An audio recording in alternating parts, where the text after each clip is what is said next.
Abraham జీవితం చూడండి. దేవుని నీడలోనికి రాకముందు అతని జీవితం ఏంటి? విగ్రహాలను తయారు చేసుకుని అమ్ముకుంటున్నాడు. సాదాసీదా జీవితాన్ని జీవిస్తున్నాడు.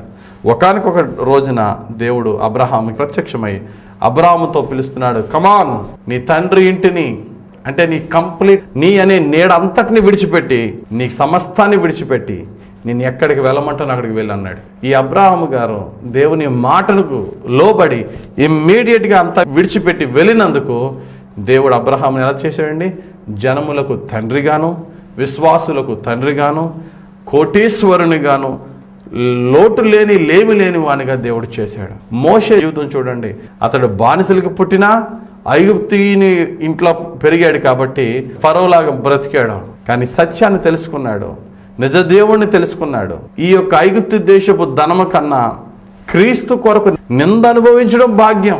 రాజుగారి కుర్చీ అవసరం లేదు, రాజుగారి డబ్బు అవసరం లేదు, నాకు ప్రభువు కావాలా అని చెప్పి విడిచిపెట్టుకున్నాడు. దానికి దేవుడు మోషేని ఎలా హెచ్చించాడు?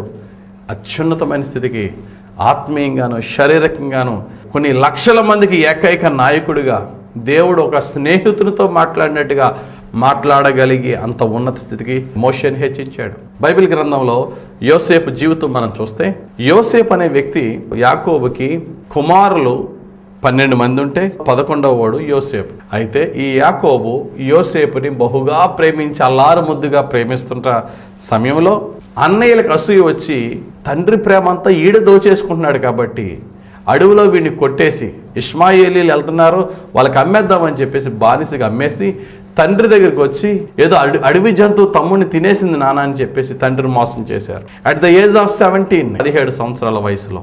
ఈ 17 సంవత్సరాల నుంచి ఒక 13 సంవత్సరాలు కష్టాలు పడ్డాడు. కానీ 13వ సంవత్సరం దాటిన తర్వాత జైలు నుండి డైరెక్ట్గా ప్రైమ్ మినిస్టర్గా హెచ్చింపబడ్డాడు. అతడు చేయని నేరానికి అన్యాయంగా శిక్ష అనుభవించాడు. ఈ 13 సంవత్సరాలు శోధనలతో దేవుడు పరీక్ష చేస్తున్నాడు. నేను ఇబ్బందుల కొలిమిలో పరిశోధిస్తానంటున్నాడు. వెండిని బంగారాన్ని మట్టి కొలిమిలో వేసి ఎలాగైతే కాల్చి మేలిమి బంగారాన్ని మేలిమి వెండిని తెస్తారో, నేను కూడా నిన్ను ఇబ్బందులు అనే కొలిమిలో వేసి నేను పరీక్ష చేస్తా. కాబట్టి మన ఇక శోధనల్లో దెబ్బలకు తగులుతుంటున్న సమయంలో మన సొంత నీడలోంచి బయటకు వచ్చి ప్రభువా నీవే నా దిక్కు అని దేవుని మీద ఆధారపడినప్పుడు ఇమ్మీడియట్గా సహాయం వచ్చేది. సఫరింగ్, కష్టాలు ఎదురవుతాయి.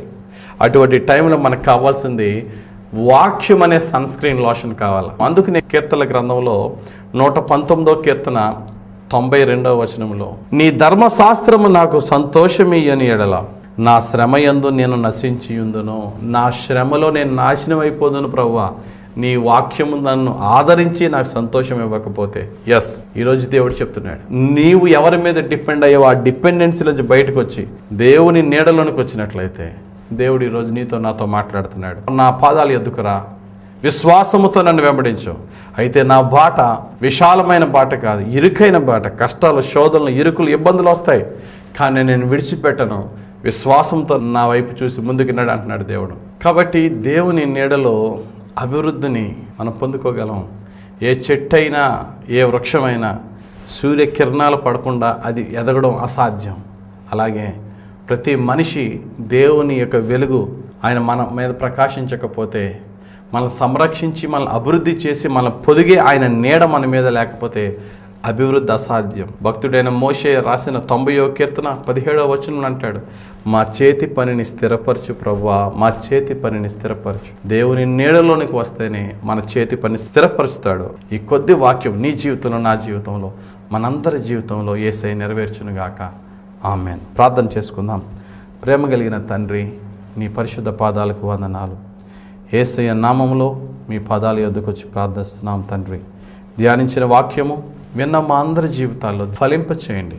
నీ మీద విశ్వాసం అనేది మాటల రూపంలో మాత్రమే కాకుండా క్రియారూపంలో పెట్టగలిగే శక్తిని మాకు దయచేయండి. ధ్యానించిన వాక్యం మా పట్ల నెరవేర్చి మమ్మల్ందరినీ ప్రభువా నీ నీడలోనికి నడిపించి, నీ నీడలో నిజమైన కాపుదల, నిజమైన అభివృద్ధి, నిజమైన స్వస్థత, ఆరోగ్యము మాకు ప్రసాదించమని యేసు నామములో ప్రార్థించి వేడుకొనుచున్నాను తండ్రి. ఆమెన్. God bless you. దేవుడు మిమ్మలను ఆయన నీడలోనికి తీసుకుని దీవించునుగాక. ఆమెన్.